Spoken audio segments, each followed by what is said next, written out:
नमस्कार दोस्तों, UP triple SC से मुख्य सेविका भर्ती में बात करने वाले हैं। बहुत सारे अभ्यर्थियों के कमेंट आ रहे थे लगातार कि क्या कुछ हो रहा है भर्ती में, तो उसी की सूचना आप सभी को देंगे। उम्मीद करते हैं कि होली का त्यौहार आपने अच्छे से एंजॉय किया होगा और बहुत जल्द ही आप लोगों का रिज़ल्ट भी आएगा। उसके लिए परेशान होने की ज़रूरत नहीं है। बहुत सारे अभ्यर्थी यहाँ पर इस बात को लेकर चिंतित हैं कि कई कोर्ट मैटर हैं जो कि कोर्ट में बहुत सारे मामले हैं, चल रहे हैं, लंबित हैं, उसका निस्तारण नहीं हो पाया है। चाहे एक 26 सीट वाला मैटर हो या फिर यहाँ पर आप देखेंगे कि जो नॉर्मलाइजेशन को चैलेंज किया गया है वो भी मामला है। इसके साथ ही साथ आंसर की वाला भी मामला लगा हुआ है। तो ये सभी मामले अभी तक निस्तारित नहीं हो पाए हैं। डेट लग रही है, फाइनल सुनवाई नहीं हो पा रही है। और यहाँ पर आपके रिज़ल्ट को लेकर क्या कुछ सूचना है, आयोग में क्या चल रहा है और क्या कुछ जानकारी मिल रही है, क्या पॉजिटिव कोई ऐसी न्यूज़ है आपकी भर्ती में, उसी जानकारी से आप सभी को अवगत कराएंगे।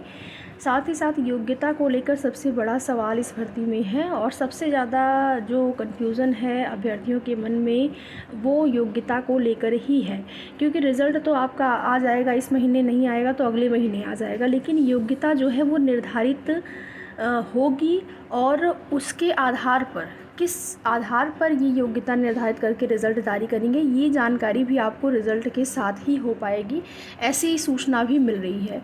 क्योंकि किसको ये लोग भर्ती में शामिल करेंगे, किसको नहीं शामिल करेंगे, ये पहले से ये लोग पब्लिकली नहीं करते हैं या फिर नहीं करेंगे। ठीक है, तो आप सभी को बता दें, इसके लिए आपको रिज़ल्ट का ही इंतज़ार करना होगा। 8000 प्लस अभ्यर्थी हैं जिनका डीवी हुआ है और उसमें लगभग आप मान के चलिए कि आधा अभ्यर्थी ऐसे भी हैं जिनसे प्रोविज़नल भरवाया गया है। तो ऐसा तो है नहीं कि सभी प्रोविज़नल वाले बाहर हो जाएंगे। जो बिना प्रोविज़नल वाले हैं वो भी हो सकता है बाहर हो जाएं।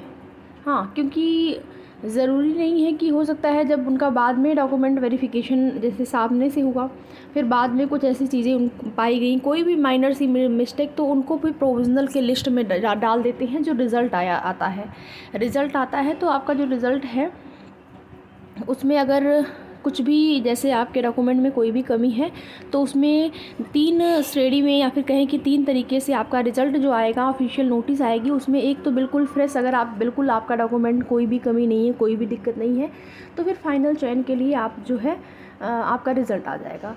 बाकी उसमें कुछ अभ्यर्थी ऐसे भी होते हैं जिनको प्रोविज़नल की श्रेणी में डाल दिया जाता है और कुछ अभ्यर्थी ऐसे भी होते हैं जिनको विदहेल्ड की श्रेणी में डाल दिया जाता है। तो ये उनके डॉक्यूमेंट में कमी होने की वजह से होता है। इसके पहले जो प्रोविज़नल भरवाया क्यों गया आपके डीवी के समय, तो वो जैसे कि आपके नोटिफिकेशन में जो भी चीज़ें क्लियर नहीं थी कि कौन से अभ्यर्थी, जैसे 2 ईयर 3 ईयर वाला जो मामला था, तो वहाँ पर जो पैनल बना हुआ था आपका डीवी लेने के लिए, जो ग्रुप थे, जो कर्मचारी लोग थे जो आपकी डीवी ले रहे थे, उन्होंने क्या किया कि ये तो कंफर्म था कि जब डिग्री मांगी गई है, स्नातक स्तर की डिग्री होनी चाहिए, तो 3 साल में अगर आपका 3 साल से उस विशेष विषय के साथ आपका ग्रेजुएशन है, तब तो बिल्कुल कंफर्म है कि आपका हो जाना है, अगर और कोई कमी ना रही तो। लेकिन वहीं पर अगर 2 साल है तो उनको लगा कि हो सकता है बाद में जो कमेटी का गठन होगा वो निर्धारित करेंगे क्या करेंगे, तो उनको थोड़ा सा उनका जो डॉक्यूमेंट है वो अलग रख देंगे कि इनके ऊपर अभी डिसीज़न होना है या फिर डिसाइड नहीं हो पाया है कि ये 2 साल वाले अभ्यर्थी शामिल होंगे कि नहीं। तो ये चीज़ें अभी तक क्लियर नहीं हो पाई हैं। अभी होली से पहले ही जानकारी लेने का प्रयास किया गया, जिसमें कि ये जानकारी निकल कर सामने आई कि ये चीज़ें जो हैं वो रिज़ल्ट के साथ ही डिसाइड हो पाएंगी, या फिर कहें कि पहले से चीज़ें जान पाना थोड़ा सा मुश्किल है। लेकिन जैसे ही सूचना मिलती है, कोई भी जानकारी मिलती, आपको बताया गया था, जैसा कि आपके डीवी के रिज़ल्ट से पहले आपको बताया गया था कि यहाँ पर सभी अभ्यर्थियों को शामिल किया जाएगा। बताया गया था आपको कि जो 2 ईयर वाले हैं, जो होम साइंस बीए वाले हैं या फिर बीएससी वाले हैं, सभी को शामिल किया जाएगा। डीवी सभी की होगी, लेकिन फाइनल जो रिज़ल्ट है उसका डिसीजन जो है वो कमेटी का गठन होगा, उसके आधार पर किया जाएगा। तो वो चीज़ें अभी भी तस की तस है, उसमें कोई भी परिवर्तन नहीं हुआ है। वो आपके फाइनल रिज़ल्ट के साथ ही वो चीज़ें डिसाइड हो पाएंगी। तो उसके लिए आपको रिज़ल्ट का ही इंतज़ार करना होगा। और इस महीने अगर रिज़ल्ट की बात करें तो अभी भी आपका आधा महीना है और आप मान के चल सकते हैं लास्ट तक आने की संभावना है। लगभग 25-26 तारीख तक इंतज़ार किया जाएगा, लेकिन उसके बाद अगर रिज़ल्ट नहीं आता है तो कोशिश की जाएगी।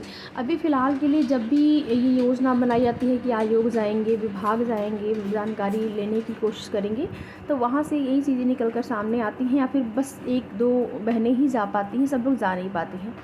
अभी जो है 25 तारीख तक इंतज़ार किया जाएगा। उसके बाद जो प्रायोरिटी है वो देनी चाहिए आपको जनता दरबार की। जनता दरबार में ज्ञापन लेके जाना, जो भी कोर्ट वाले मैटर हैं, डर सबके मन में है, चाहे वो नॉर्मलाइजेशन वाला मैटर हो या फिर आपका आंसर की वाला मैटर हो या फिर 126 सीट वाले मैटर से तो कोई प्रभाव नहीं है।